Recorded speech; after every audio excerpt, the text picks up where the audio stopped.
We'll begin with opening statements. The chair is now recognized. 18 cities, 11 states, 3 counties, and the District of Columbia are sanctuary jurisdictions, accounting for 31% of the population in this country.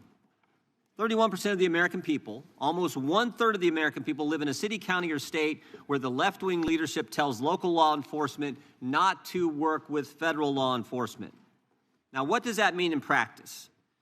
Let's look at Abraham Gonzalez, who on September 20th, 2023, was arrested by Border Patrol for illegally entering the United States. And of course, the Biden administration released him into the country. 5 months later, February 26, 2024, Mr. Gonzalez is charged with assault. 2 weeks later, March 11, 2024, he's charged with felony motor vehicle theft, stole a car. And on March 20th, 2024, 9 days later, he's arrested by the Denver police and placed in the Denver Justice Center. 6 days later, March 22nd, 2024, ICE sends a detainer notice to the Denver Justice Center saying this: if you're going to release Mr. Gonzalez, can you give us a heads up? Can you let us know maybe 48 hours before you're going to release this guy so we can come apprehend him there at the jail? And remember, a detainer is a final order of removal from a court where this individual's committed some removable offense. But on February 28th, 2025, Abraham Gonzalez is released to the streets. In fact, we can put that up. I think you can see this. Released, we got the form from the Denver Justice Center. What kind of inmate was Mr. Gonzalez for those 345 days that he was in the Denver Justice Center? We have that too. Violent to the staff, keep separate. So this guy was so bad, you had to keep him away from other inmates. He'd already assaulted some staff member, but Denver released this guy to the streets and instead of turning him over to ICE agents who would have come to the jail and arrested him there. And of course, we all know what happens. When the officers did apprehend Mr. Gonzalez out on the street, he assaulted one of the officers. This is what happens when you have a sanctuary jurisdiction. Right now in Minnesota, there are 1,360 detainer notices for violent offenders. Governor Walz and others have released 470 criminal illegal aliens back to the streets. In New York State, it's 7,000. Nationwide, it's over 17,000 that we know of. Where a detainer was filed, since President Trump's been in office, over 17,000 times a detainer was filed, and those individuals were released to the streets instead of turned over to federal law enforcement. 17,864 times. Illegals who've been charged with the crime have been released to the streets, and thereby jeopardizing the safety of the public, the safety of law enforcement, and of course the migrant themselves. And frankly, helping create the environment that results in the tragic deaths like we saw with Miss Good and Mr. Preddy. A few years ago, Governor Sarah Huckabee Sanders said this in response to the State of the Union address. She said, "The divide in America today is normal versus crazy." And it's true, because it's crazy not to have a border, which is what we had under the previous administration. It's crazy to abolish ICE, and it's crazy to release bad guys who are here illegally to the streets when with one phone call, federal law enforcement will come to the jail and pick them up. The mindset that says it's okay to release these guys is the same left-wing mindset that thinks it's okay to weaponize government against your political opponents. And that is exactly what we had in the previous Justice Department. The Biden-Harris Department of Justice called parents domestic terrorists. The Biden-Harris Justice Department used FBI SWAT teams to arrest pro-life advocates. The Biden-Harris DOJ targeted traditional Catholics. The Biden-Harris DOJ pressured social media companies to censor Americans, and the Biden-Harris Justice Department launched not one, but 2 investigations into President Trump, spending over $35 million to try to bring down their political opponent. To further this effort, they sought the phone records of over a dozen Republican members of Congress. Even the Democrats said this was wrong. They got bank records for scores of White House officials. They even paid at least one confidential human source $20,000 for information on President Trump. And of course, while doing all this, they couldn't tell us who planted the pipe bombs, who leaked the Dobbs opinion, and who put cocaine in the White House. But thank goodness the American people saw through it all. Americans were tired of being targeted for their beliefs, tired of the lawfare, tired of the rampant crime throughout this country, and that's why they overwhelmingly elected President Trump. And what a difference a year makes. What a difference a year makes. Under Attorney General Bondi, the DOJ has returned to its core missions, upholding the rule of law, going after the bad guys, and keeping Americans safe. The Trump Justice Department has restored the rule of law. Murders are down nationwide by 20%. In D.C., violent crime is down by 28%. The federal surge in D.C. resulted in 8,000 arrests, the seizure of 800 illegal guns, and the recovery of 16 missing kids. The Trump Justice Department apprehended a suspect in the pipe bomb investigation, and they've arrested 6 of the FBI's top 10 most wanted fugitives in just 1 year. Of course, they arrested narco-terrorist Nicolas Maduro, and they seized a record number of drugs flowing into this country. The Trump Justice Department put an end to targeting Americans for their beliefs. Attorney General Bondi rescinded Attorney General Garland's anti-parent memorandum. Department of Justice ended the practices of using the FACE Act to target pro-life Americans. They've refused to tolerate attacks on places of worship and investigations of traditional Catholics that we saw in the previous administration. On her first day, Attorney General Bondi disbanded the Foreign Influence Task Force that was pressuring social media companies to censor Americans. And the Trump Justice Department has ended lawfare. Under Attorney General Bondi, along with Director Patel, they've worked to expose the political nature of Arctic Frost and the Jack Smith investigations. They've turned over hundreds of pages of documents to Congress, and that's why we know, for example, that Mr. Smith paid at least $20,000 to some confidential human source. That's why we know that Jack Smith knew it was unconstitutional to seek to toll records from members. But since the litigation risk was low, and because members would never find out about the subpoena until years later, they charged ahead and violated the Constitution. The Trump Justice Department has changed DOJ policy to require prosecutors to tell judges if NDOs relate to members of the separate and equal branch of government, the Congress. And to top it all off, the Trump Justice Department opened an investigation into the conspiracy behind the Russia collusion hoax. The Justice Department has put common sense ahead of politics. They sued to keep boys out of girls' sports. They secured deals with universities to stop race-based admissions and anti-Semitic practices. And after discovering rampant fraud in Minnesota, the Justice Department, under the leadership of Attorney General Bondi, has established a new National Fraud Division. In fact, I met with Colin McDonald, who will head that division, last week. I think he's going to do a great job. There's a lot of work to be done in that area, but I want to thank the Attorney General for her great work in the first year on the job, and I want to thank you for being here. With that, I would yield to the ranking member for an opening statement. Thank you kindly, Mr. Chairman, and welcome, Attorney General Bondi. You've got the best lawyer's job in America because your mission is justice and your clients are the American people. But to promote justice for the people, you've got to listen to the victims, like the women seated behind you today. Those are just some of the hundreds of survivors of Jeffrey Epstein's global sex trafficking ring who are demanding that the truth be told and are demanding accountability for the abusers who trafficked and raped them. You still haven't met with these survivors. So with their permission, let me introduce to you the survivors and late survivors' family members who are present today.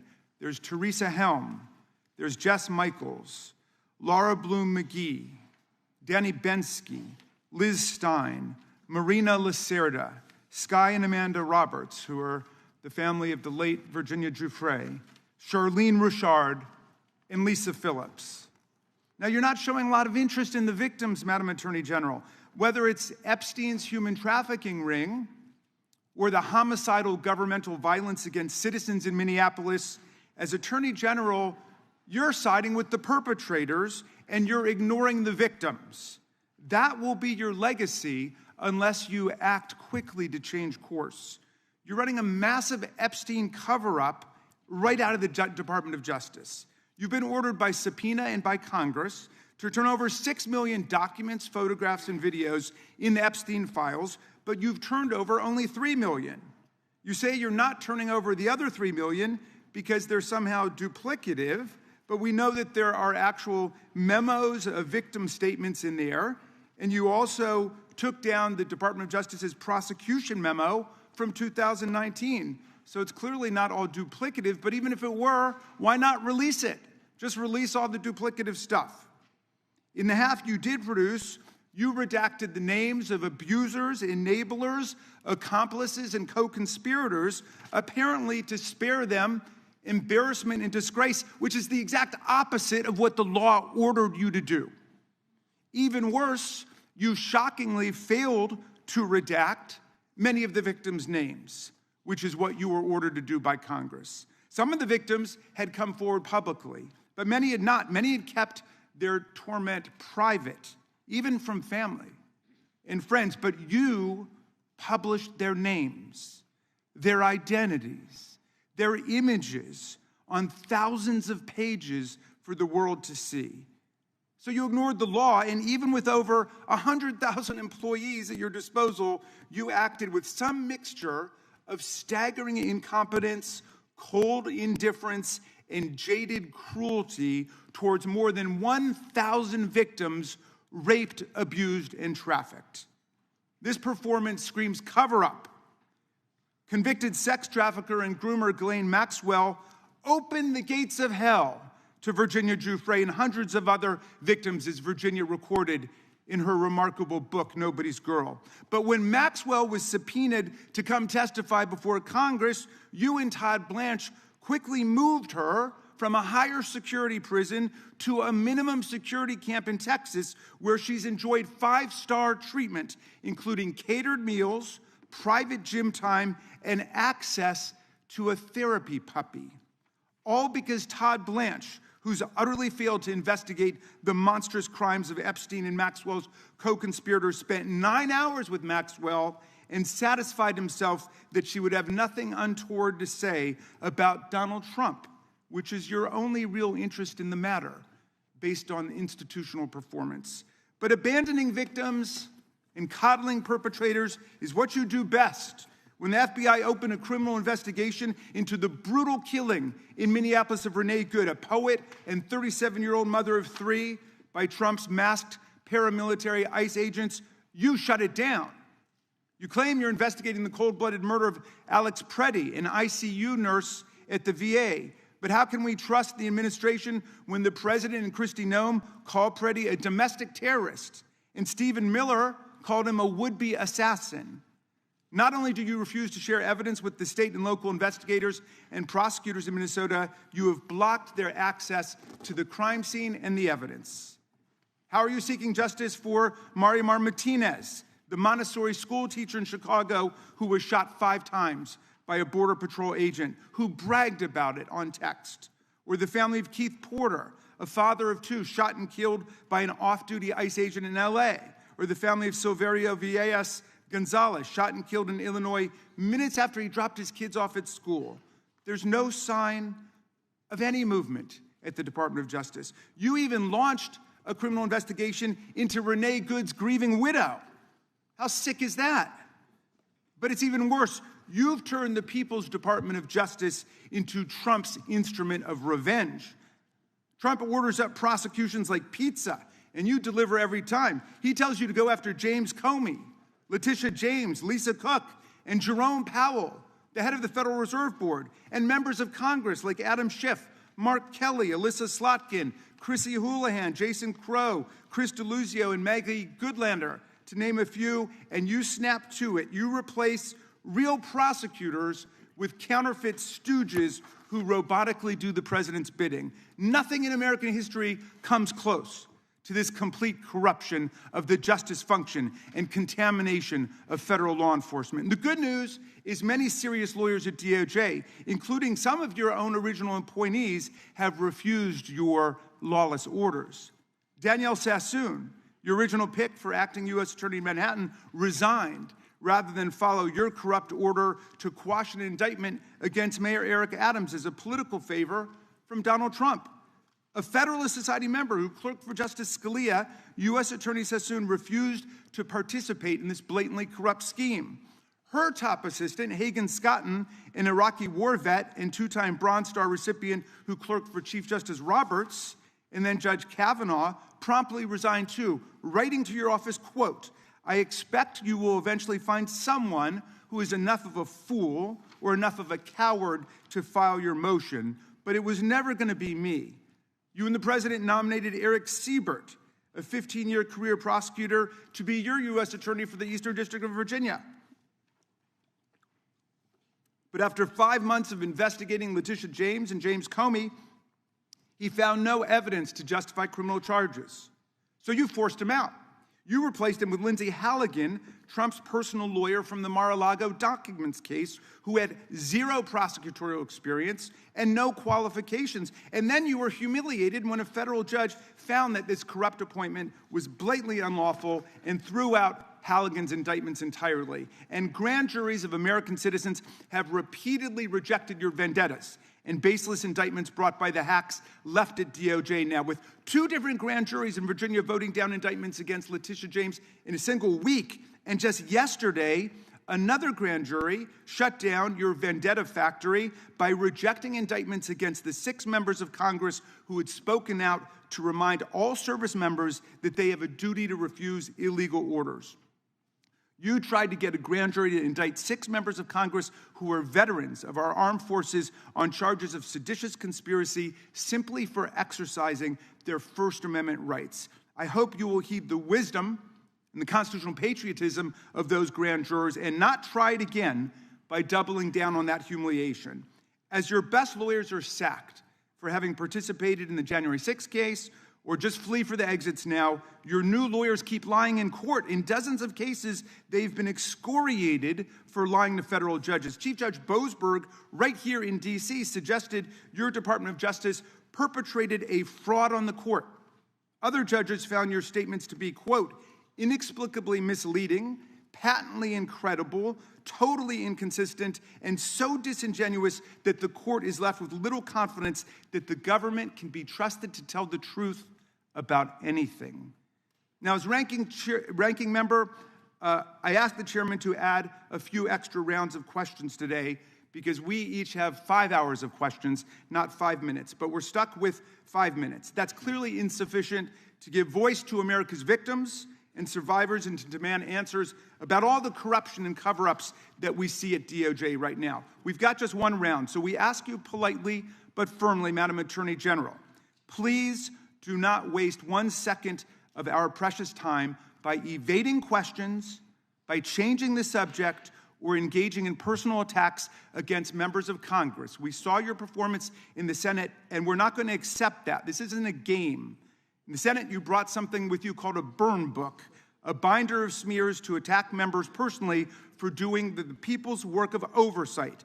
Please set the burn book aside and answer our questions. And when you hear us reclaim our time, that means it's time for you to stop speaking. We only have 5 minutes, so when we reclaim our time, that means you stop. And if you don't, we will ask the chair to stop the clock and let you go on his time. The quality of justice in America depends on the character of our government. Please do your job and bring the Department of Justice back from the brink. The survivors seated behind you and the American people watching everywhere deserve a Department of Justice worthy of its name. I yield back, Mr. Chairman. Without objection, all of the opening statements will be included in the record. We will now introduce today's witness. The Honorable Pramila J. Bondi has served as the Attorney General of the United States since February 5th, 2025. She previously served in the Office of the White House Counsel, 2 terms as the Florida Attorney General, and spent more than 18 years as a prosecutor. We welcome our witness and thank her for appearing today. We will begin by swearing you in. Would you please rise and raise your right hand? Do you swear or affirm under penalty of perjury that the testimony you're about to give is true and correct to the best of your knowledge, information, and belief, so help you God? I do. Let the record show that the witness has answered in the affirmative. Thank you. You can be seated. And please know that your written testimony will be entered into the record in its entirety. Accordingly, we ask that you summarize your testimony. Madam Attorney General, you may begin. Thank you. Thank you, Chairman Jordan, Ranking Member Raskin, and distinguished members of this committee. Thank you for hosting me here today. I'm grateful for the opportunity to answer your questions, highlight the work of our department, and discuss the most important topic of all, keeping the American people safe. A little over a year ago, I was sworn into office as the 87th Attorney General of the United States.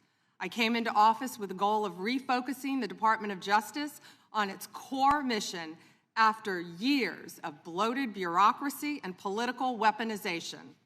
The Department of Justice's core mission is to fight violent crime, protect the American people, and defend the rule of law above all else. While our work is never done, we have made tremendous progress to make America safe again. In 2025, we saw the lowest murder rate in 125 years. That's nothing short of historic. If you compare 25 to 24, here's what you'll find. The murder rate is down 21%, robbery down 23%, carjacking down 43%, gun assault down 22%, ag assault, burglary, could go on and on. Crime is declining. This did not happen by accident. The numbers tell an important yet straightforward story.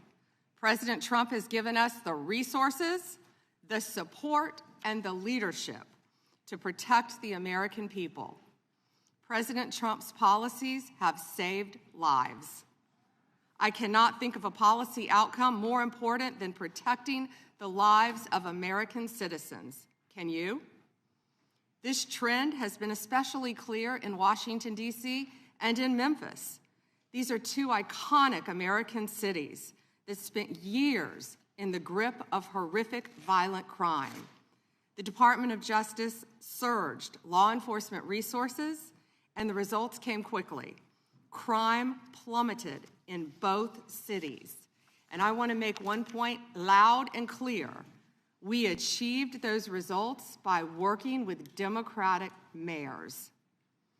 Public safety does not have a party registration. When your constituents call 911, they don't ask for political views of the responding officer. They ask for help. I have federal agents in each and every one of your districts. They're here to help, and I am here to help. Many cities and states have worked with us and taken advantage of our federal support. Some have not.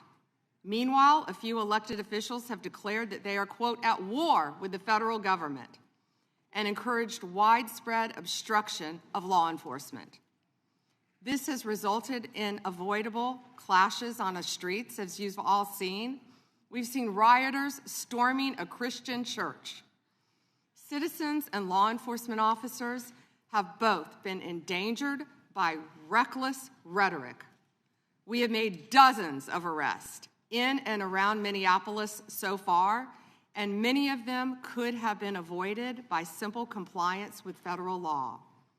Of course, our efforts reach beyond our urban centers. We are striking crucial blows against terrorist organizations such as MS-13, TDA, the Sinaloa Cartel, and Antifa. And as we sit here, I think you've seen the news this morning. The news is reporting that cartel drones are being shot down by our military.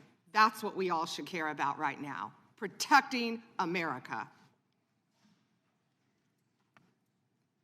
As we seek to dismantle these drug trafficking networks that poison Americans, in 2025, our DEA agents seized more than 47 million fentanyl pills and more than 9,800 total kilos of fentanyl. That represents 369 million potentially deadly doses that can kill Americans. Meanwhile, our attorneys are fighting for President Trump's agenda in courtrooms across this country. This administration has been sued 627 times. We've fought through a nonstop flood of bad faith temporary restraining orders from liberal activist judges across this country. America has never seen this level of coordinated judicial opposition towards a presidential administration. It is not only an unlawful attack on the executive branch's authority, but a serious attack on the democratic process. In spite of this unprecedented judicial activism, we've attained 24 favorable rulings at the U.S. Supreme Court, their emergency docket, and even more to come. We've done so while ending the weaponization of the prior administration by dropping FACE Act prosecutions, exposing the Arctic frost scandal via congressional disclosure, thank you, Chairman, and restoring one tier of justice in this country. To address the Epstein files, more than 500 attorneys and reviewers spent thousands of hours painstakingly reviewing millions of pages to comply with Congress's law. We've released more than 3 million pages, including 180,000 images, all to the public, while doing our very best in the time frame allotted by the legislation to protect victims. And if you brought us a victim's name that was inadvertently released, we immediately redacted it. All members of Congress, as you know, are invited to visit DOJ to see for yourselves. I want to take a moment to acknowledge the Epstein survivors who are here today. I'm a career prosecutor, and despite what the ranking member said, I have spent my entire career fighting for victims, and I will continue to do so. I am deeply sorry for what any victim has been through, especially as a result of that monster. If you have any information to share with law enforcement about anyone who has hurt you or abused you, the FBI is waiting to hear from you. I want you to know that any accusations of criminal wrongdoing will be taken seriously and investigated. The Department of Justice is committed to holding criminals accountable to the fullest extent of the law. In 2025, the FBI arrested over 1,700 child predators, a 10% increase from 2024. We also located 2,700 victims of child exploitation and shut down 3.8 million dark web pedophile accounts. 3.8 million. So please, if you have information to share that needs to be investigated, contact the FBI. Today, I look forward to discussing further our shared obligation to protect the American people, uphold the rule of law, and keep this nation safe. Thank you. The gentlelady from Washington is recognized. Thank you, Mr. Chairman. Good morning, Attorney General Bondi, right here. We are joined in this room by some of the thousands of survivors from Jeffrey Epstein's horrific sex trafficking ring. They have shown such incredible courage in speaking out, in demanding accountability to bring the predators and pedophiles to justice. The Epstein Files Transparency Act required your Department of Justice to disclose the perpetrators connected with Epstein's criminal activities and to redact the information of survivors to protect their identities. Let me show you what actually happened. First, in violation of the law, your department has shown a pattern of redacting the names of powerful predators. Here behind me is one example of an email from Epstein to a man whose name was redacted. The email reads, quote, "Where are you? Are you okay? I loved the torture video." Only after members of Congress demanded that we see the unredacted files did the world learn the name of this individual, Sultan Ahmed bin Sulayem, the chairman and CEO of a company that had financial ties to President Trump's business and personal ties to Trump's advisor, Steve Bannon. Second, the survivors were not similarly protected, also in violation of the law. Here is another email titled Epstein Victim List. We have blurred the names of the survivors for their protection, but your Department of Justice initially released this list of 32 survivors' names with only one name redacted, along with numerous files that disclosed not only the names, the emails, and the addresses of survivors, but also nude photographs and even the identities of Jane Does who had been protected for decades until your department released their names. Survivors are now telling us that their families are finding out for the first time that they were trafficked by Epstein. In their words, quote, "This release does not provide closure. It feels like a deliberate attempt to intimidate survivors, punish those who came forward, and reinforce the same culture of secrecy that allowed Epstein's crimes to continue for decades." To the survivors in the room, if you are willing, please stand. And if you are willing, please raise your hands if you have still not been able to meet with this Department of Justice. Please know for the record that every single survivor has raised their hand. Attorney General Bondi, you apologized to the survivors in your opening statement for what they went through at the hands of Jeffrey Epstein.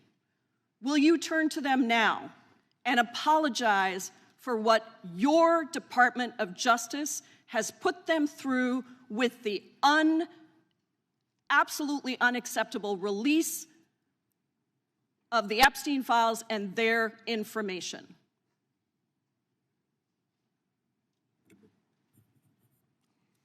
Congresswoman, you sat before, Merrick Garland sat in this chair twice. Attorney General Bondi, No, can I finish my answer? No, I'm going to reclaim my time because I asked you a specific question that I would like you to answer, which is, will you turn to the survivors? This is not about anybody that came before you. It is about you taking responsibility for your Department of Justice and the harm that it has done to the survivors who are standing right behind you and are waiting for you to turn to them and apologize for what your Department of Justice has done. Members get to ask the questions, the witness get to answer in the way they want to answer. The Attorney General can that's respond. Not accurate, Mr. Chairman. Because she doesn't like the answer. So, Mr. Chairman, why I have asked didn't she ask Merrick Garland this? I'm reclaiming my time, and when I will reclaim my continue time, to answer. Mr. Chairman, the gentlelady's reclaimed her I'm not going time. to get in the gutter for her theatrics. The time belongs to the gentlelady. The gentlelady has 17 seconds. Thank you. You're not going to answer this question, so let me just Chairman, say this. I'll direct it to what you. A massive cover-up. No, I'm answering a question. Chairman, will you restore her time? The witness is interrupted. I'm not going to get in the gutter with this woman. Stop the She's time doing theatrics. and let me have my time. The gentlelady from Washington controls the time. The gentlelady has 17 seconds. You can proceed with your final 17 seconds. What a massive cover-up this has been and continues to be.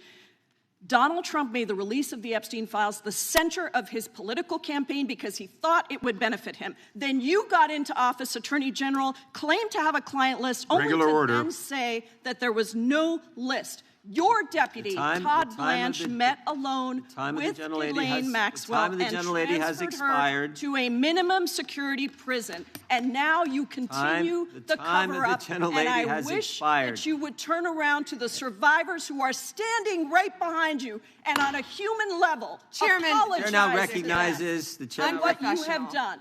The time of the gentlelady has expired. The gentlelady, you have no time to yield back. We appreciate the thought. Gentleman from New York is recognized. Mr. Chairman, I want to begin by acknowledging the survivors of Jeffrey Epstein's horrific abuse who are in the room with us today.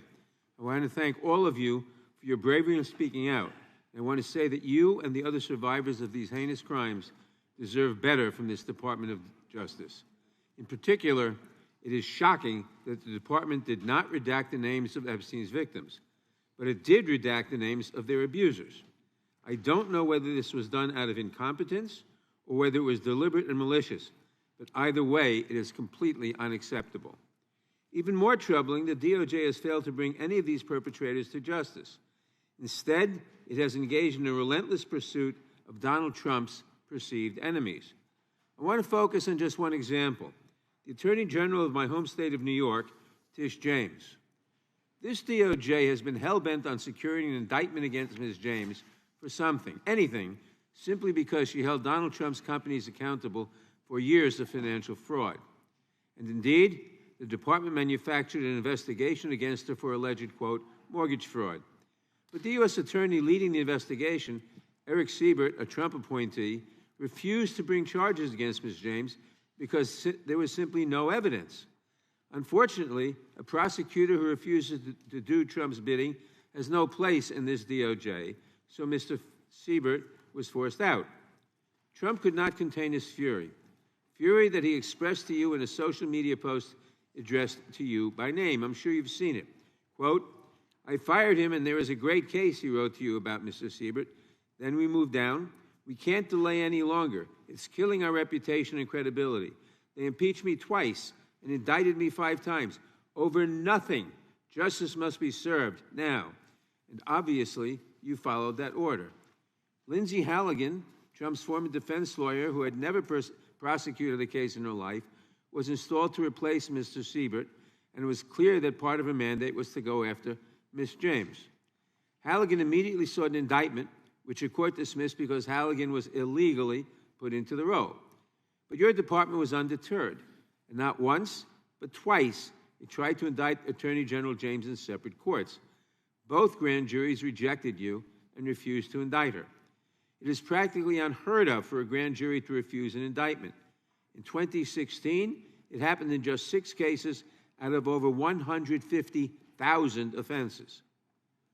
And you had it happen twice in the same week, in 2 different courts. That must have been humiliating. And now there are reports that you are continuing to investigate her. The amount of resources that have gone into targeting Attorney General James, months of investigations, multiple failed indictments, is astounding. Since your own prosecutors told you that there is not enough evidence to support a conviction, it's clear that you were going after her simply because she held President Trump accountable and he wants to punish her.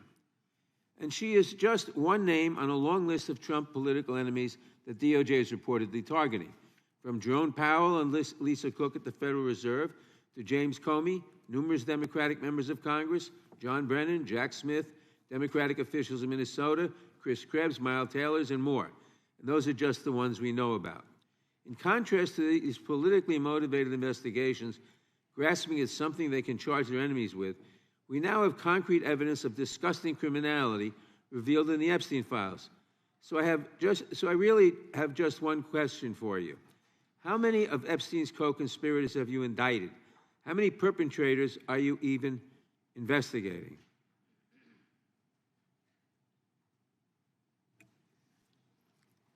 First, you showed it. I find it. How many have you indicted? Excuse me. I'm going to answer the question. Answer my question. No, I'm going to answer the question the way I want to answer the question. No, Your you're going to answer the theatrics are question the ridiculous. way I asked it. Chairman Jordan, I'm not going to get in the gutter with these people, but I'm going to answer the question. How many have you indicted?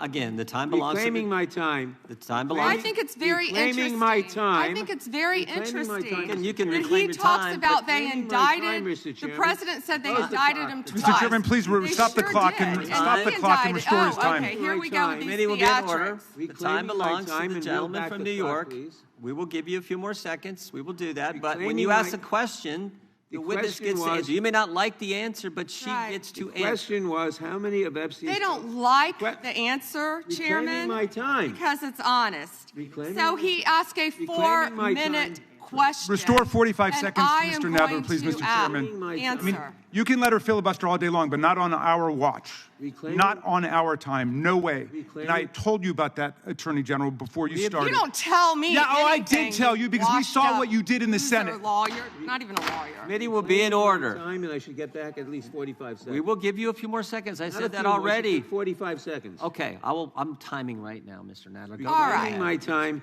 The answer to my question, how many of Epstein's co-conspirators has she indicted, is 0. You have been the Attorney General for a whole year, and your DOJ fired the lead prosecutor of this case, sat on evidence this entire time, and claimed falsely last July that there were no more leads. It took an act of Congress for you to finally release part of the Epstein files, and when you did, you included personal information about the victims while protecting the names of abusers. Time of the gentleman None has of the perpetrators have expired. been brought to justice, but enormous resources Time have of been the dedicated gentleman to has pursuing Trump's expired, enemies. and It's obviously clear there that was- under your leadership, The Department of Justice There was no longer no works question for American in there. people. It works Order for respond Donald to. Trump. I yield back. The gentleman yields back. May I answer? I think our next questioner, Madam Attorney General, is going to give you time to respond to Thank you, Chairman. all kinds of things. So we will turn to the gentleman from Texas for 5 minutes. Ms. Bondi, you go right ahead. I'm over here. The time is yours. Thank you. First, he brought up the president saying they indicted me twice. They sure did. They tried to impeach him twice, and you, Mr. Nadler, were one of the leads on the impeachment. I was on the other side. I lived that with you. During impeachment, you said the president conspired, sought foreign interference in the 2016 election. Robert Mueller found no evidence, none, of foreign interference in 2016. Have you apologized to President Trump? Have you apologized to President Trump, all of you who participated in those impeachment hearings against Donald Trump? You all should be apologizing. You sit here and you attack the president, and I am not going to have it. I'm not going to put up with it. You know, all they want to do, the American people need to know this. They are talking about Epstein today. This has been around since the Obama administration. This administration released over 3 million pages of documents, over 3 million, and Donald Trump signed that law to release all of those documents. He is the most transparent president in the nation's history. And none of them asked Merrick Garland over the last 4 years one word about Jeffrey Epstein. How ironic is that? You know why? Because Donald Trump, the Dow right now is over, the Dow is over $50,000. I don't know why you're laughing. You're a great stock trader, as I hear, Raskin. The Dow is over 50,000 right now. The S&P at almost 7,000. And the NASDAQ smashing records. Americans' 401ks and retirement savings are booming. That's what we should be talking about. We should be talking about making Americans safe. We should be talking about, what does a Dow have to do with anything? That's what they just asked. Are you kidding? Mr. Jordan, Mr. Jordan. Committee will be in order. Mr. Jordan, am I going to get an extra 45 seconds added to my time? The committee will be in order. The time belongs to the gentleman from Texas. Ms. Bondi, the Attorney General can respond. Thank you. The Dow has shattered 50,000 for the first time. This is crazy. They said it couldn't be done in 4 years, yet President Trump has done it in 1 year. National median rents have fallen to a 4-year low thanks to Donald Trump. That's why they want to focus on Epstein and our most transparent president in the nation's history. The murder rate, as I said, has plummeted to a 125-year low thanks to Donald Trump. For an unprecedented 9 straight months, there were 0 illegal border crossings at the southern border. That's what we should be focused on. All the great work that this president has done and will continue to do to keep America safe and to make Americans safe. The chair recognizes the gentlelady from California.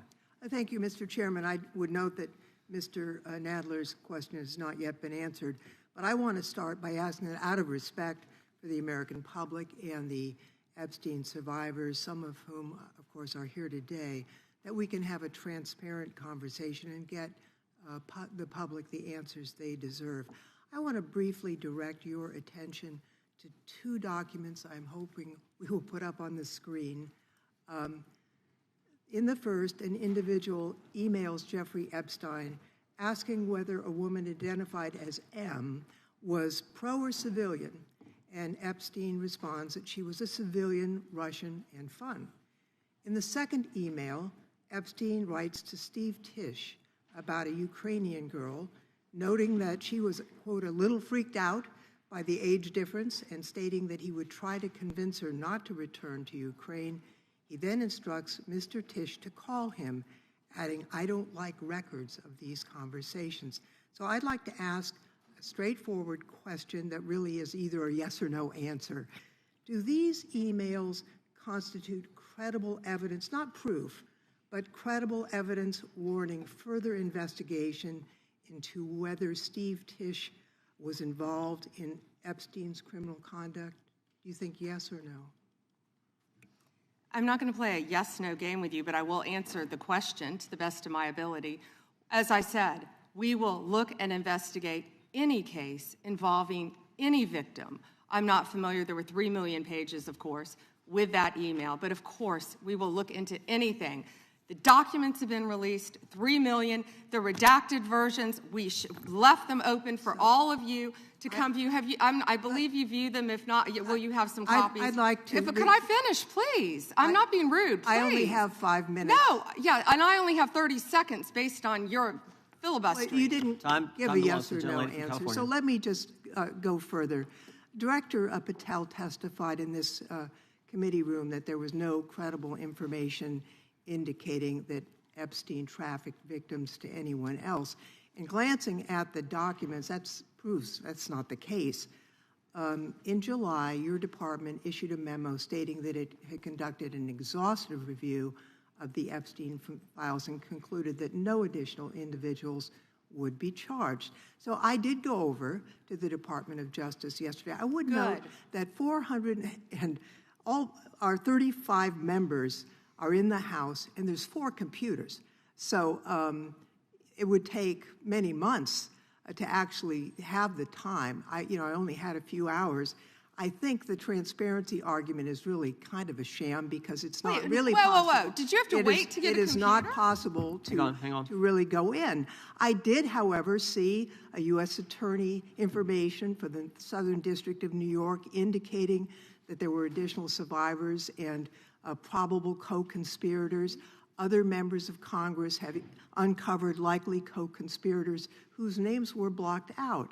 Now, the Epstein File Transparency Act, which all but one member of this House voted for and the president signed, requires the department to release everything except that it needs to be redacted to protect the victims or an ongoing prosecution, which apparently there is none from the testimony we have received. I am concerned that this act has not been fully complied with. When Director Patel came to the committee, he admitted that up to 1,000 FBI agents had gone through the files and redacted President Trump's name from them.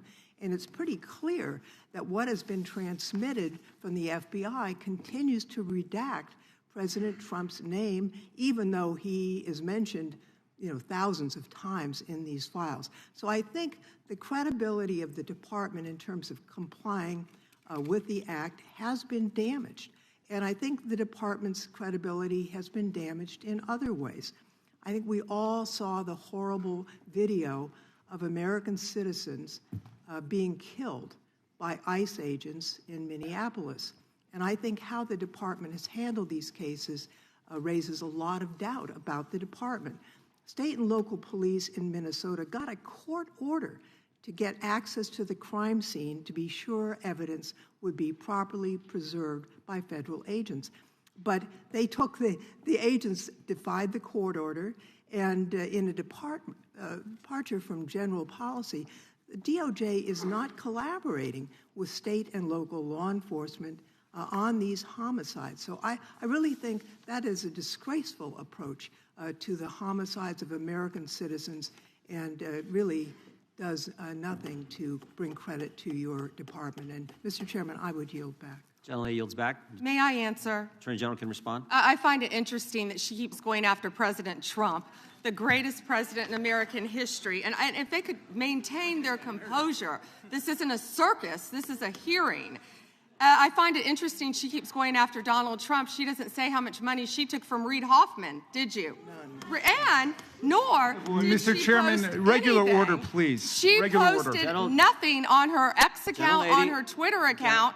during the Biden years. Gentlelady. And yet now, there all was of no a sudden, question she's asked. going after Committee will be in point of order. There was no Committee will question be in asked order. the Attorney General. She doesn't just get to speak.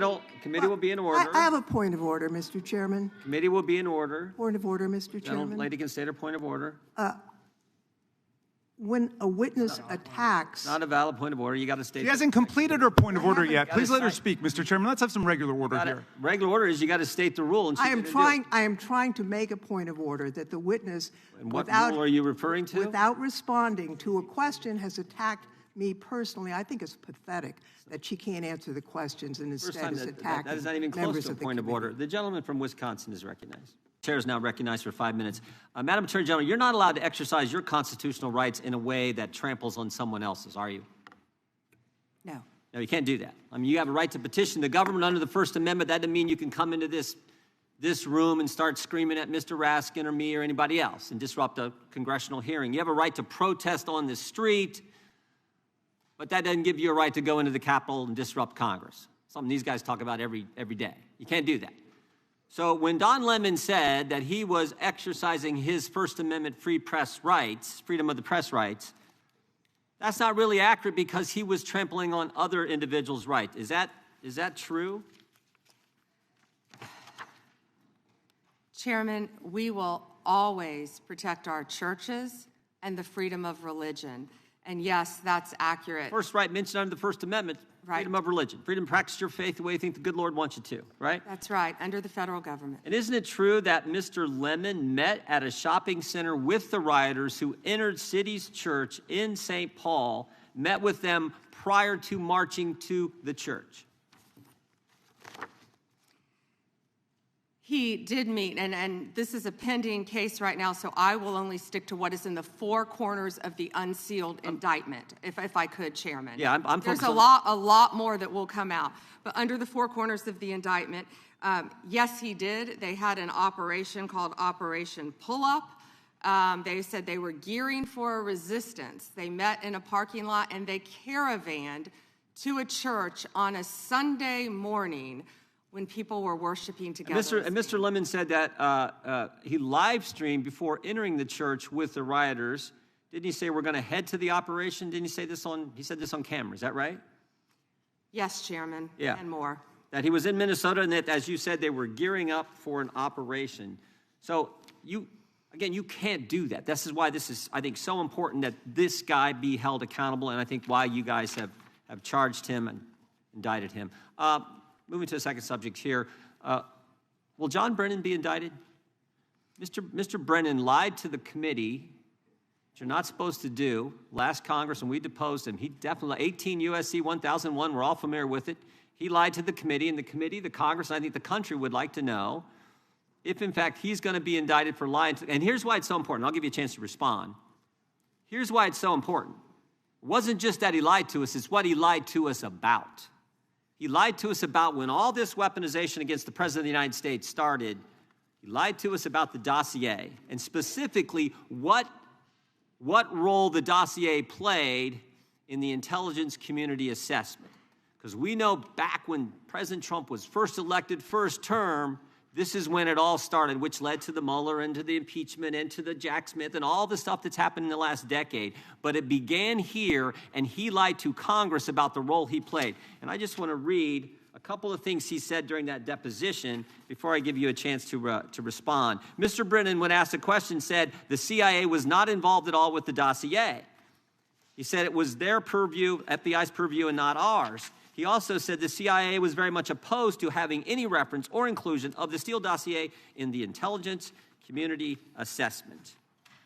Well, that's interesting because declassified information that was declassified this past summer by the CIA says something entirely different. It says, Brennan, I want to put this one up if we have it. It says, Brennan ultimately formalized his position in writing, stating that, quote, this is released by the CIA Director Ratcliffe, my bottom line is that what I believe that information warrants inclusion in the report. He was further asked by an CIA official.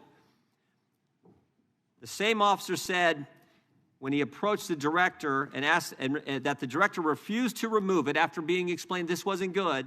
With the dossier's many flaws, he said, yes, but doesn't it ring true? So this is John Brennan using that document to change intelligence community assessment, which I think led to all the stuff we've seen over the last decade. And I think this committee in the country, Congress in the country, would like to know if Mr. Brennan is going to be indicted. What I can confirm is that we have received a referral from you, Chairman Jordan, to investigate John Brennan. His attorneys have made some public statements, but the department is still bound, of course, by our longstanding policy of not discussing matters. What I will say today, I can't confirm nor deny whether there is a pending investigation, but what I will say is no one is above the law. Mr. Chairman, Weaponization has ended. The gentleman from Georgia is recognized. Thank you, Mr. Chairman. General Bondi, it's been reported that there were at one point 1,000 personnel assigned to the task of identifying and scrubbing Donald Trump's name from the Epstein files. Were those reports accurate?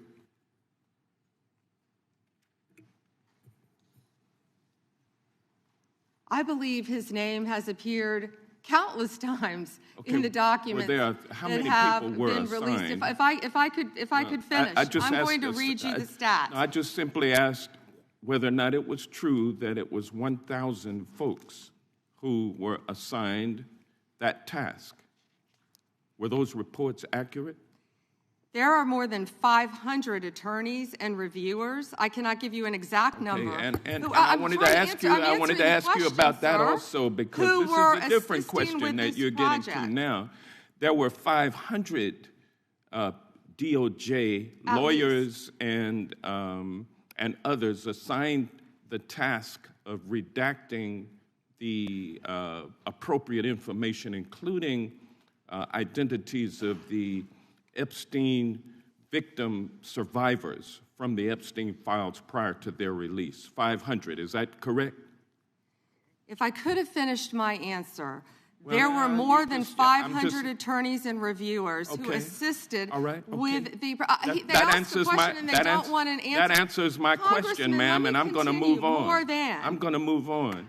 From General Bondi, would you agree? Time belongs to the gentleman from Georgia. General Bondi, would you agree that your 8 years of service as the state of Florida's Attorney General, the third largest state in the nation, served as an excellent preparation for your current role as Attorney General for the United States of America? Not only that, I was a career prosecutor for 18 years. And for 18 years. And for 18 years, he asked a question and doesn't want an answer. This is theatrics. Well, no, for 18 years, you prosecuted serious felony cases, including drug cases, correct? Oh, I prosecuted homicides. I prosecuted capital cases. I prosecuted domestic violence cases. I prosecuted multiple cases, and that's why I feel for all of these victims. And did you ask Merrick Garland this when you were sitting before him, sir? You also prosecuted sexual assault cases and child sex trafficking cases, correct? I answered that question earlier. I prosecuted multiple cases when I was a prosecutor. Bottom line, you're an experienced and seasoned. For 18 years. Mr. Chairman, will you remind her of the rules? The time belongs to the member of the committee. You are a seasoned and experienced prosecutor, correct? I think we've established that.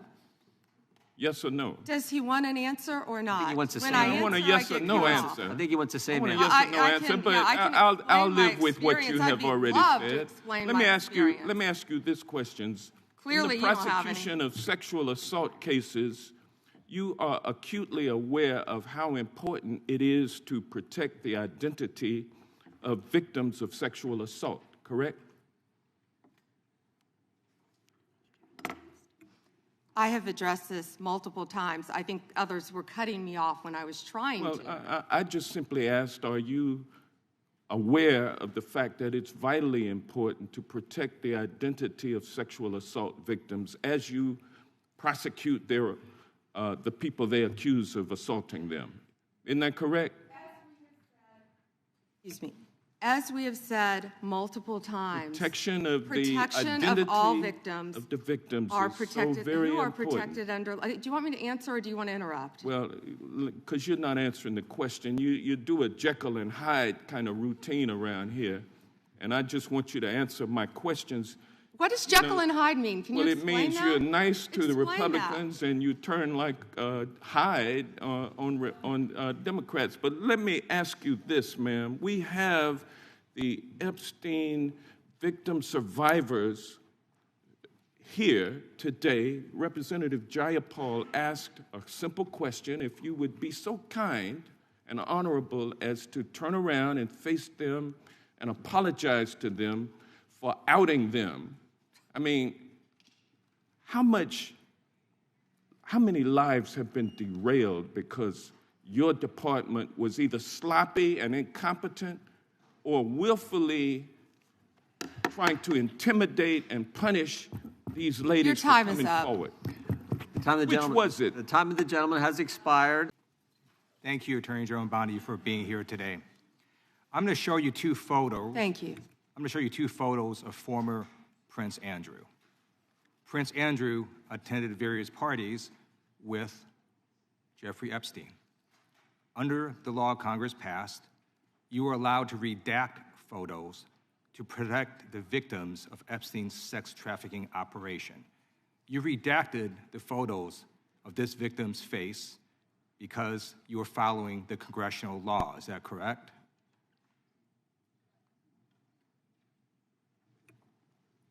I'm sorry, that we redacted the victim's Because you were face? following the congressional law, correct? Yes. Okay. You have now established that please put the photos back up, that we are looking at a sex trafficking victim. Under the Federal Victims Trafficking Protection Act, not only is Jeffrey Epstein guilty, but anyone who patronizes Epstein's sex operation is also guilty of a crime. That's why I find it absolutely despicable that you sought to protect Epstein's clients like former Prince Andrew. Last July, you closed the case on Epstein's abusers. The July 2025 memo from your Department of Justice stated, quote, "We did not uncover evidence that could predicate an investigation against uncharged third parties." These two photos, please put the photos back up.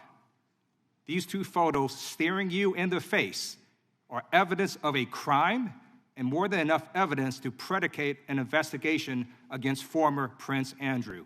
So I ask you, Attorney General Pam Bondi, why did you shut down this investigation last July, and why have you not prosecuted former Prince Andrew? I don't believe you asked Merrick Garland these questions when he was Attorney General and set before. I agree with you. You twice. I'm reclaiming my time. I agree with you. I agree with you. During the Biden administration, I called for people looking at Epstein files. Merrick Garland dropped the ball, as did Attorney General Bill Barr, as did Alex Acosta, a whole string of failures. But you are in charge. You have the power to change things, to hold these men accountable, and you're doing the opposite. You're protecting them. So I want to move on to another man. Can I answer Donald that, Trump. though? I want to move on to another question. Can I question. answer your question about protecting You answered Prince the Andrew? question. You're saying no. I love this. I want to discuss another man, Donald Trump, who is all over the Epstein files, like former Prince. Here's a video.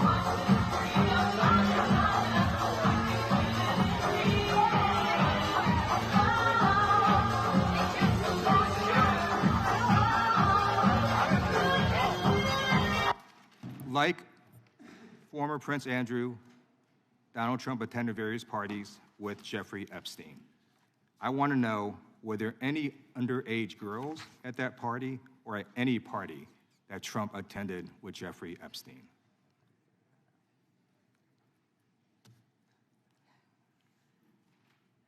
This is so ridiculous, and that they are trying to deflect from all the great things Donald Trump has done. There is no evidence that Donald Trump has committed a crime. Everyone knows that. This has been the most transparent presidency. He's the one that asked that those files I'm reclaiming my time. be I got your released. answer. You said there's no President evidence. Trump asked Mr. Chairman, please that stop he the clock. sign Stop the clock. The legislation. This is Time. this I'd like is to reclaim ridiculous. my time. Time belongs to the gentleman from California. Okay. I'm going to put up another document from a witness who called the FBI's National Threat Operations Center, because I believe you just lied under oath. There is ample evidence in the Epstein file. Don't you ever accuse me of a crime. I believe you just lied under oath, and this is all on videotape. You said there's no evidence of a crime. I'm showing you, here is a witness statement who called into the FBI's Threat Operations Center. He drove Donald Trump around in a limo. He overheard what Donald Trump said to Jeffrey on his cell phone. He was so angry, he was going to stop the limo and hurt Donald Trump. And he met a girl who said she was raped by Donald Trump and Jeffrey Epstein. She later had her head blown off, and officers at the scene said that could not have been suicide. No one at the Department of Justice interviewed this witness. You need to interview this witness immediately. Epstein should rot in hell, so should the men who patronized his operation. And as we say here today, there are over 1,000 sex trafficking victims, and you have not held a single man accountable. Shame on you. If you had any decency, you would resign right after this hearing concludes. The gentleman has expired. May I respond? Yeah, I don't know how you respond. No one can. I did not ask a question, He Ms. doesn't You're want allowed to talk to. about I did the not ask a horrific question. crime in California. He does not want to talk about I did not ask a crime question. in his state. She can't just Madam add Attorney lip General. stuff. I did not ask a question. Meeting will be in order. The gentleman has yielded back his time. The gentleman from California is recognized. Mr. Correa. Thank you, Mr. Chairman, and welcome, Ms. A.G. Bondi. I agree with you. Our top priority should be protecting Americans. In my past life in the California State Legislature, I did a lot of work on solving sex crimes, passing legislation to update our codes. And I found that the biggest challenge to solving sex crimes is reporting them. Victims have to have the guts to stand up to report those sex crimes. But it's not easy. It's the most unreported sex crime there is. Crime there is sex crimes. It's painful, humiliating. A lot of time the victims don't think anything's gonna come out of their reporting these crimes. Then we have adults who as children were molested, boys and girls who will live in silence for the rest of their life. I believe the Epstein files are just one of many sex rings, sex crimes taking place in our society today. I hear 1,200 Epstein victims, some additional victims as young as 9 to 10 years old.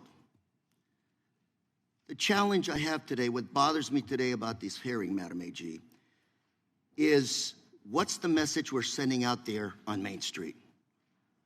Shouldn't ask a question I don't know an answer to, but I'm going to ask the victims behind you right now. First, can you please stand up?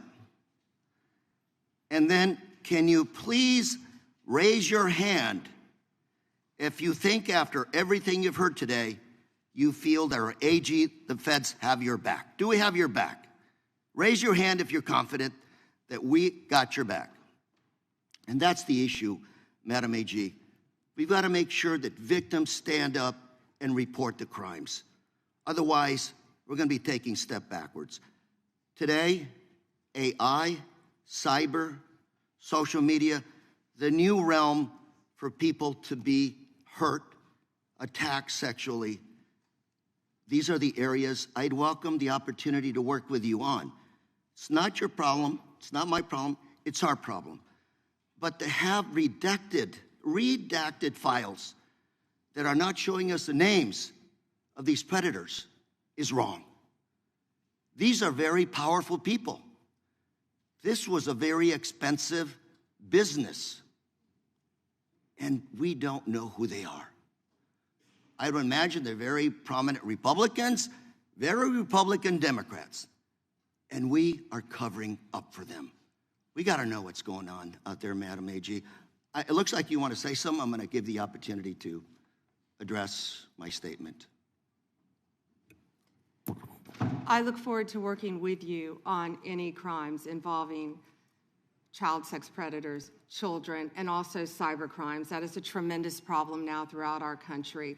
AI, you are correct. AI is causing great problems online we're working on that though. AI is an incredible tool, but it also can be fraught with peril with victims of crime. I've experienced that with someone I know who we've been trying to help. I look forward, though, to working with you on that and all cybercrimes. Can I? Please, go ahead. And as I said before, to any victims, we ask them to come forward to our office, and we want to work with them. I have never not worked with a victim, and I believe I've actually spoken to several of the Madam, victims. if I can reclaim my time, I only have a minute. Behind me. If I can reclaim my time, I just think we start out by making sure those redactions are unredacted, those Epstein files, to make sure that the public, according to the law, following the law, that those names in those files are made public. We have to make sure we tell those predators there is no place for them to hide, and if they commit the crime, they're going to fry for it. It starts with showing us the names of the perpetrators in the Epstein files. May I respond to that? Sure. Okay. So, if any man's name was redacted that should not have been, we will, of course, unredact it.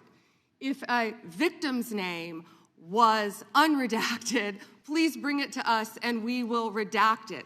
We were given 30 days to review and redact and unredact millions of pages of documents.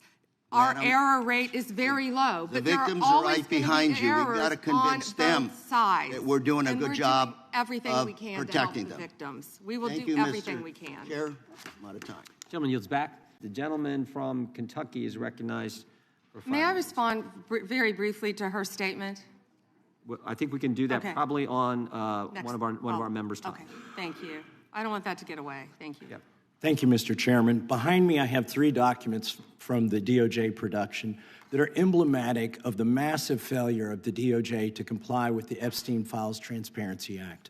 To my right is an email that was sent by the victims' lawyers to the DOJ. It was a list of names not to redact, a list of names not to release. What did the DOJ do with this email? They released this email in the document production. Literally the worst thing you could do to the survivors, you did. And they're getting phone calls. A lot of these people didn't want to be known.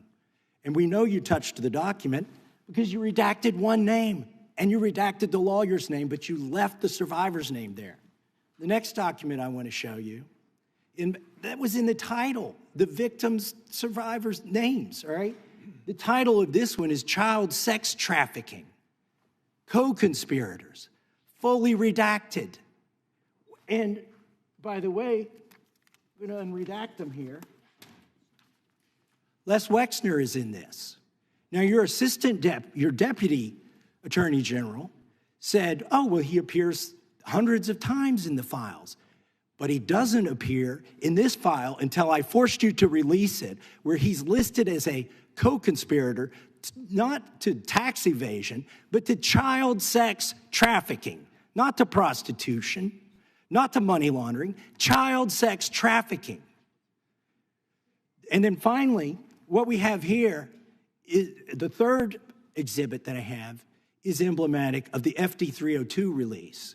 These are the documents that we need that you're holding on to and over-redacting because they have the names of the men who are implicated. How do we know? Because the survivors gave testimony to the FBI, and it's in there. And what happens when you go to the portal at the DOJ to look at what's behind this redaction? Another redaction. So we can't even see them. And then there's some of these files you've pulled down from the website that we will never see because we can't search the redactions. So I have several questions for you. Who's responsible? Are you able to track who in your organization made this massive failure and released the victims' names? Are you able to track who it was that obscured Les Wexner's name as a co-conspirator in an FBI document? Do you have that kind of accountability? I believe Wexner's name was listed more than 4,000 times. Yeah, I already told you that. This is where he's listed as a co-conspirator. Can I finish my answer? Come on. Let me finish my answer. We corrected that within 40 minutes. He was already, you're acting like everybody's trying to cover up Wexner's name. Reclaiming my time. I'm going to answer this question. Reclaiming my time. Mr. Chairman. This is how this works. Can I have my time back? Mr. Chairman. The gentlelady can give her answer. The time belongs to the gentleman from Kentucky. All right, I'm reclaiming my time. Can I give my answer? So I'm going to put the language of the bill up on the screen. Chairman, may I give my answer on that?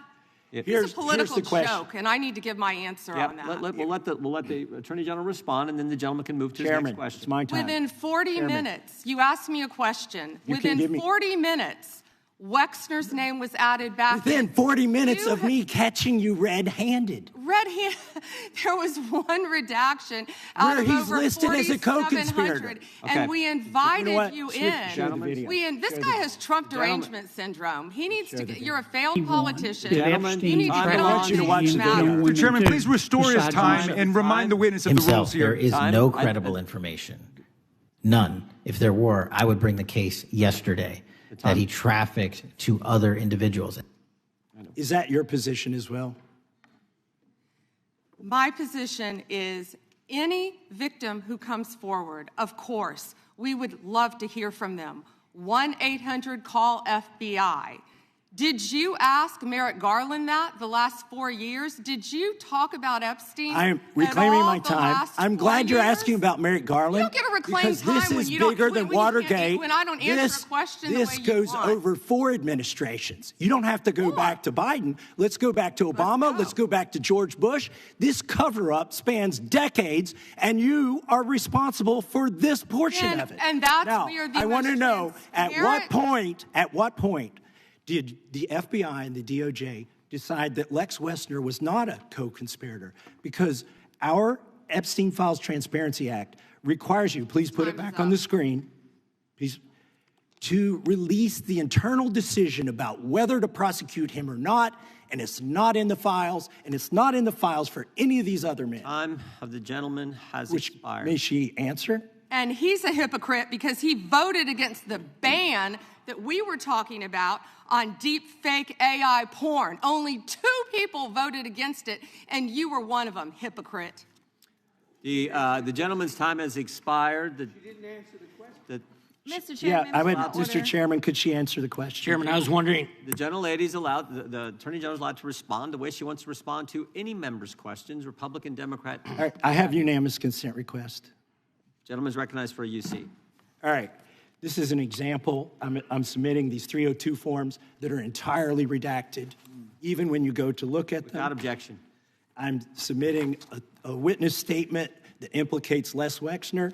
Without objection.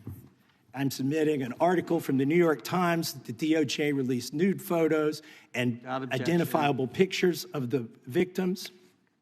I'm submitting a letter from A.G. Bondi to Kash Patel, imploring him to quit keeping the files when you found out that they were keeping files from you, because they're still redacting files that you... Chairman, are we going to recess for votes? Yes, we are. I'm submitting for unanimous consent a document of 17 individuals who've resigned because of the Epstein files. Without objection. The gentlelady from Vermont is recognized. Thank you, Mr. Chair. Attorney General Bondi, according to your department, a child is sexually abused in the United States every 9 minutes, and the vast majority of survivors never get justice. And that's one of the reasons why I think the Epstein case has resonated so deeply with so many Americans. And the other reason, I think, is because it has revealed a 2-tiered system of justice. And the powerful are protected, and the survivors rarely get any accountability. And the Epstein files contain evidence of a multi-decade international criminal conspiracy involving some of the wealthiest and the most powerful people in the world. There's evidence of financial crimes, political corruption, sex trafficking, and of course, horrible sexual abuse. And I want to remind everybody, this isn't a game. These are real people, people who have suffered, who are sitting here with us today, and they deserve answers, and they deserve accountability. And I'm here to try to get some for them. Now, I've seen some of the unredacted Epstein files, and obviously, as you know, President Trump's name is all over them, but so are the names of other senior Trump officials. Howard Lutnick, Secretary of Commerce, John Phelan, the Secretary of the Navy, and Stephen Feinberg, the Deputy Secretary of Defense. These men were appointed by President Trump to senior positions in his administration. All of them have clear and confirmed ties to Jeffrey Epstein. Attorney General Bondi, yes or no, has the Justice Department asked Secretary Lutnick about his ties to Epstein? Excuse me.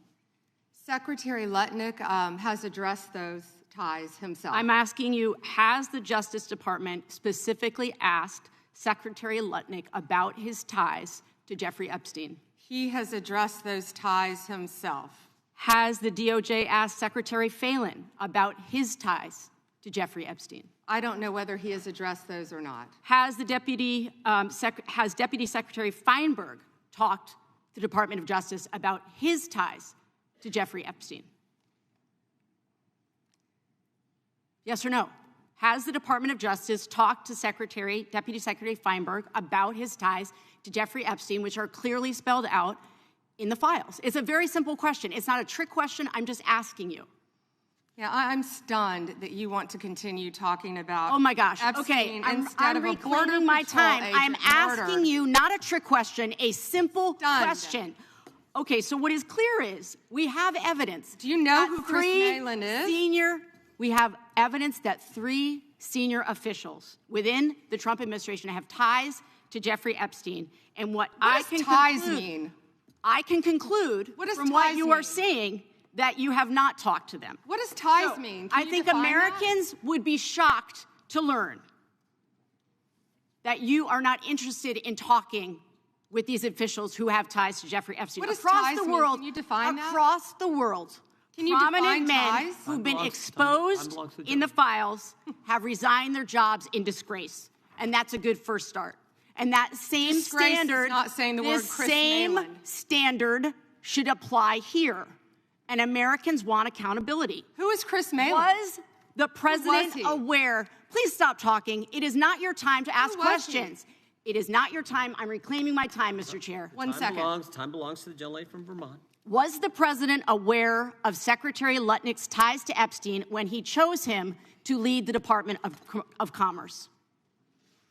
Was he aware? Chris Malin was a Border Patrol agent. Okay, so I'm going to conclude that the president, in fact, did know about his ties because he was the next-door neighbor. Shame on you. Oh, for goodness sakes. This is pathetic. This is pathetic, Mr. Chair. I am not asking trick questions here.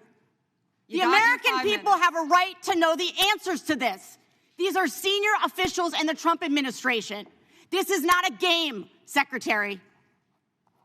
I'm Attorney General. My apologies, I couldn't tell. By 2008, we knew that Epstein was a convicted sexual abuser. And we now know that Lutnick went to Epstein's Island in 2012. How was that not a deal breaker for the president? And why aren't you asking questions of the Commerce Secretary about what he saw when he was at the island, which he lied about not ever going to? Why are you not asking these questions? And I see that my time is almost expired, so I will say this. Do the right thing, Attorney General. Meet with the survivors. They have been asking for a year. Meet with the survivors. Do the right thing. I yield back. Gentlelady yields back. The gentleman from South Carolina is recognized for 5 minutes. May I have 20 seconds of his time? That'd be up to the gentleman, but... Absolutely, Madam Thank you. Thank you. I was curious if you, Congresswoman, asked Bill Clinton that. Didn't see one tweet, not one. I didn't see one tweet when Joe Biden was in office about Bill Clinton. Didn't ask Merrick Garland anything about Epstein, not once. When he was weak sauce. Also, I want the record to reflect that, with this anti-Semitic culture right now, she voted against a resolution condemning. Oh, is Jewish. I just want to be clear. Do you want to go there, Attorney General? Or do you want to go there? Are you serious? Talking about anti-Semitism to a woman who lost her grandfather in the Holocaust? Really? Madam Attorney General, am I correct that under your leadership, the Department of Justice has prosecuted cases of non-citizen voting? So it's false, as some of my Democratic colleagues have claimed, that it doesn't happen. Yes. I ask that today because we're voting on the Save America Act today to enact common sense policies to ensure only American citizens vote in American elections and enact federal voter ID laws. But it's true, for example, that in just this month, a federal grand jury in Newark indicted 2 men with illegally voting in federal election and making false statements. Mohammed Mazammel and Mohammed Shakil were non-citizens at the time they registered to vote. This happens, it happens regularly, and you're prosecuting those crimes, correct? Yes. But does that prosecution of those criminals overturn their previously cast votes? That's all pending. But it does not overturn votes that they've cast, right? So passing the Save no, America Congressman. Act would help deal with that problem. Yes, Congressman. Second question. As Attorney General, you're in charge of the Executive Office of Immigration Review, correct? Yes, Congressman. The Biden-Mayorkas regime caused the immigration court case backlog to explode, correct? Explode. Does that sound about right, that in September of 2020, 4 months before President Biden took office, there was a backlog of 1.5 million cases, but by the time President Biden left office, the backlog reached nearly 4.2 million cases? It sounds about right, but I don't have the exact numbers. It would be accurate to say that most individuals who file for asylum have a meritless or fraudulent claim? Most. I don't have the numbers. Oh, so does it sound correct that of the asylum cases adjudicated in FY 2023 under the Biden regime, that only 14% resulted in an asylum grant and only 12% in fiscal year 2024? Does that sound correct? It sounds correct. I'm sorry, I don't have the numbers. Could you get that information to us to Yes, verify that data? I'll get all that information to you. Under the Trump administration, immigration judges complete an average of 65,000 cases per month, the highest average completion rate in at least a decade. Does that sound correct? That sounds correct. Ms. Bondi, how many new cases under EOIR received in fiscal year 2025 have you all had? And of those, what percentage have been granted asylum? Do you know? I can try to get you those numbers.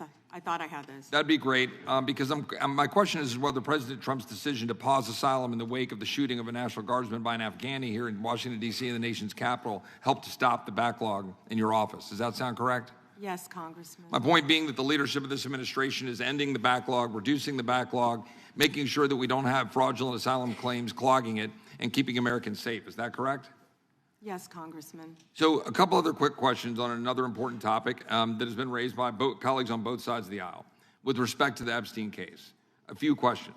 One, Jeffrey Epstein was charged in July 2019 for sex trafficking under the Trump administration in his first term. Is that correct? Yes, Congressman. And that Ghislaine Maxwell was charged in 2020 also under the Trump administration, correct? Yes, Congressman. So it is safe to say that the administration led on that issue and that there was silence in the previous administration. Is that correct? Yes, Congressman. Almost complete silence from everyone who's been trying to still talk about Epstein. They didn't say a word under the Biden administration. Nothing. And I want to make one other point and then another question, though, that is important. I want to make one observation, that is that we've heard the information today, which is troubling, that Jane Doe's, that victims' information was made public and was unredacted in the files that were released on Friday. So my question is, some of us had argued when we were dealing with the discharge petition in Congress that when Congress inserted itself into the process, that we needed to be very careful to ensure that we were protecting victims. So a question that is both, I just want to make that clear that some of us were fighting for that here and we didn't get a chance to amend it or change it. So that was concerning.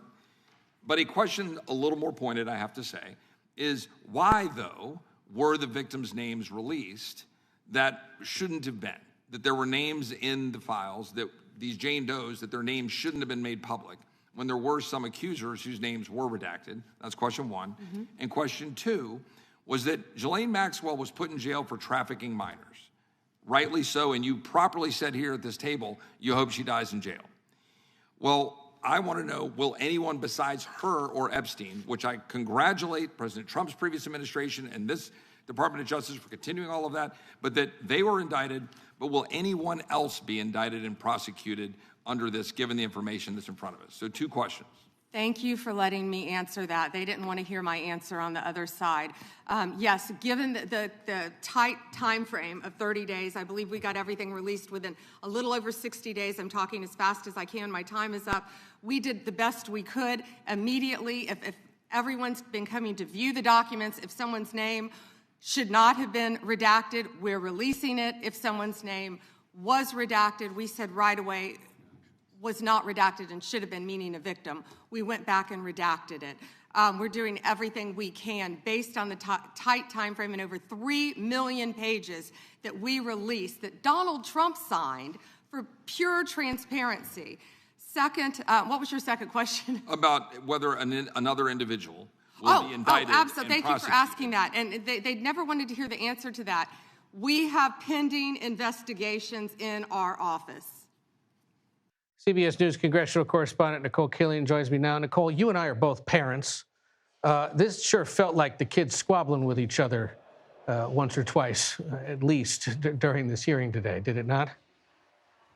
Well, it certainly was more than once or twice, and certainly more than several exchanges. I mean, that really is kind of the headline coming out of this hearing, because it's like, well, what did we hear? What did we learn? Because there was so much back and forth, finger pointing, fighting, trading accusations, particularly between many Democratic lawmakers and the Attorney General. The Attorney General even had what some were calling a burn book, where she, after a lawmaker would speak, she would then read off some opposition research, if you will, against that particular member. And it just got to the point where some of those members were just like, hey, I'm ready for this. What you got? So it was very combative.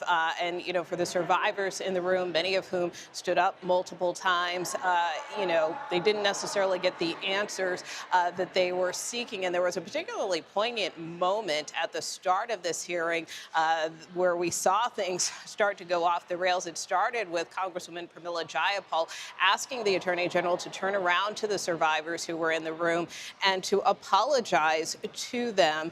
That didn't exactly happen. Instead, it turned into an argument, a back and forth between the Attorney General and Congresswoman Jayapal. Take a listen to what the Congresswoman told me right after that exchange.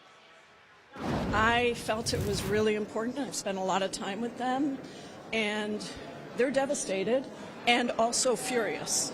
And it felt like an opportunity for her on a very human level to turn around and take responsibility for the trauma that she has caused to them, and she didn't do it. And how do you feel about how she handled that moment? Furious, because she once again dismissed them. She once again did what people have been doing to them, from Epstein on through every single investigation. So as you heard the Congresswoman tell me there, she felt survivors were furious. She said she was furious at the Attorney General's conduct. The Attorney General, for her part, though, I would point out, Ed, in her opening statement, did apologize to the Epstein survivors and said that she was sorry for what happened to them and encouraged them, if they had any further information, certainly to come forward and talk to the department, to talk to law enforcement. But she did acknowledge them from the outset. That being said, I talked to one survivor by the name of Jess Michaels after the hearing. Take a listen to what she told me about what she thought of the hearing. At the end of the day, do you feel like you got any answers in this hearing? Oh, I got clarity that I want to sit down with Pam Bondi. I want to talk to her about the fact that I can't find a 302 anywhere in any of the files. A message got back to members that have looked at the files, and they can't find a victim statement for me anywhere. Now, when the Attorney General exited the hearing, I did ask her if she plans to meet with survivors now that this hearing is over. She did not respond to questions coming out of the hearing or going in, but that certainly was something that many of these survivors were seeking, just an opportunity to either meet with the Attorney General or to sit down with officials at the Department of Justice to assist them with, this ongoing case. All right, Nicole Killion, thank you for tracking it. We know you'll continue to do so. We appreciate it.